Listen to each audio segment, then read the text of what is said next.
Now, tensions are simmering at Theresapark Primary School in Pretoria, where parents claim that Afrikaans children are being told to leave the school. For more on this, I'm joined by Gauteng Education Department spokesperson Steve Mabona. Very good morning to you. Thank you for joining us. It sounds like a very complex matter. What's happening at that school?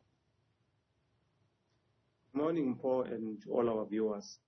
Well, the parents that are marching to our school at the last school, Theresapark, they are actually complaining that their children allegedly they have been taught in storerooms, and that they are threatened that they must leave the school because they are doing Afrikaans. What we are saying as a department is that there's no child that will be discriminated against because of a language in all our schools.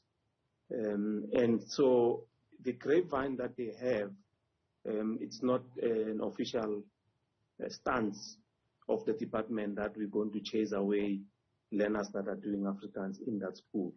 But what we have is that the numbers of those learners that are being taught in Afrikaans as the language of teaching and learning, their numbers are too low. So we are informed that the SGB actually was saying they need to be probably transferred and placed at the other neighboring schools because in a class you will have 12 learners, 7 or even 6 because they are from grade 5. You'll understand that that area, the demographics changed drastically, meaning that the majority is Africans that are in the area and those that are enrolling their children in that school. Because at some point the school introduced Setswana as well. And those learners that are doing Setswana, their numbers are low as well. They are also taught in the repurposed areas, meaning it can be in a room that was a storeroom or that was a gym or any other space that the school will deem fit to repurpose. They would have decided that no, because their numbers are too small. Let's then teach them in this area. It's not that the language is being discriminated and they want to be phased out of the school. No. Education is about numbers. Numbers dictate on how you manage the school environment. And it's not for the first time we do this. In most of our schools, they repurpose some of the rooms and accommodate learners. Probably in some schools you'll find that there a huge number of those that they cannot be accommodated. They will convert those spaces to accommodate learners. So we have received a memorandum from the parents, and they gave us 2 weeks. We will assure them and give them the response to say no learner will be discriminated against, no learner will be expelled, and we just need to allay their fears. But yes, all schools belong to all people who are closer to them and those that can be accommodated in our schools. Steve, it's not the first time that you've had problems with this specific school. Just last year, MEC Lesufi released a damning report speaking of discrimination against black teachers being viewed as less educated as their white colleagues. So the tensions that are brewing now and what the memorandum given to you by the parents contain is something that needs to be dealt with, Roger, urgently because of the past history of racist allegations at that school. Indeed.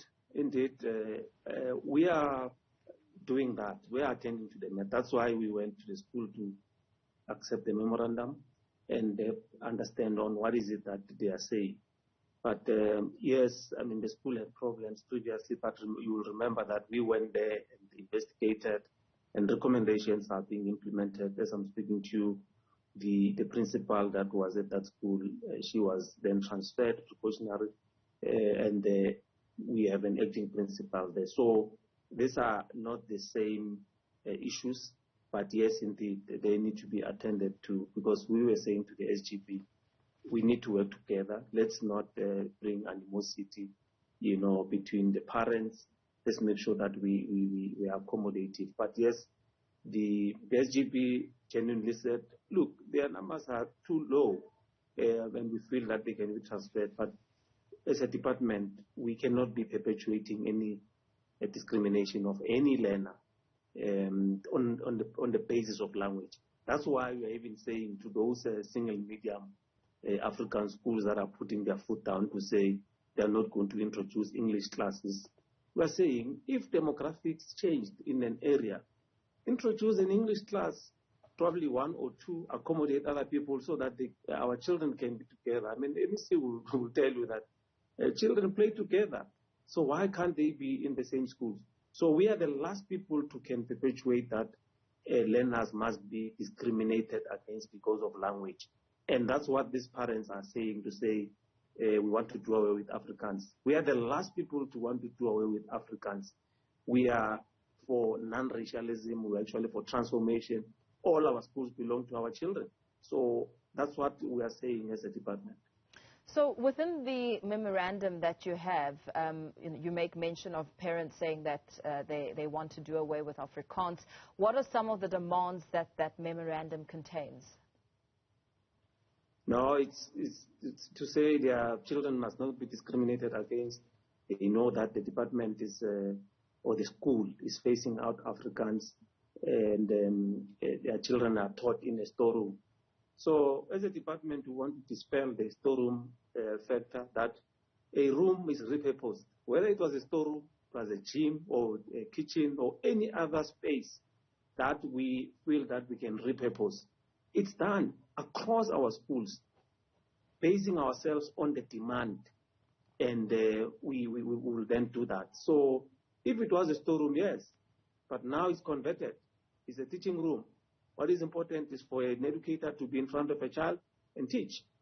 The environment is conducive, then we will then repurpose. So it mustn't sound like as if their children are in a storeroom and they are full of papers there, it's disorganized. No, it's rooms that you will repurpose for the purpose of teaching and learning.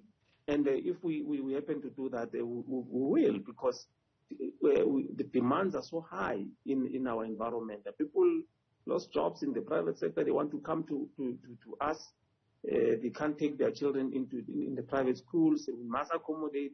So if we must repurpose, we will repurpose. And no one will tell us that my child must not be taught in a storeroom. Meanwhile, the numbers are so low as well. Steve, what measures have you made to perhaps go and calm the parents down and ensure that learning is not disrupted? No, learning is not disrupted at that school. I was there. We accepted their memorandum, and they gave us 2 weeks. We said we will come back to them.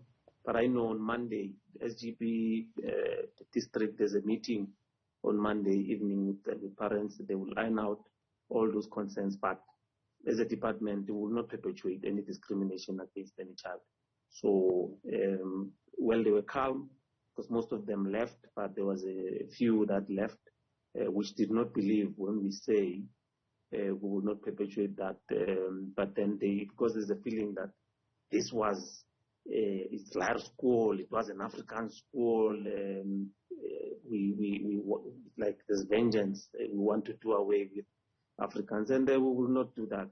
So they were putting a lot of allegations on the table, which we felt that we need to attend, but also disrespectful to our officials, because at some point they were saying officials came there, they don't even know what they're doing, and I had to reprimand them to say, no, I can't say that. We need to be respectful. If you want to be respected and taken serious, you need to respect other people. And the message was very clear from us, the department, to say, we'll look at your matter and we'll come back and give you a response. But assure them to say, no, we will not perpetuate any discrimination against a child that is supposed to be in the classroom. Very well. Thank you so much for your time. Gauteng Education Department spokesperson Steve Mabona there, speaking to the tensions that are brewing at the Laer School Theresapark in Pretoria, saying that as a department they want to dispel the factor that children are kept in a storeroom, and that they cannot do away with the demand that parents are making that Afrikaans must be scrapped, saying that they cannot do that, but also reassuring us that there is the tensions, the school and learning does continue at that school, and that they will deal with those demands in a few days to ensure that there is some clarity on the way forward. We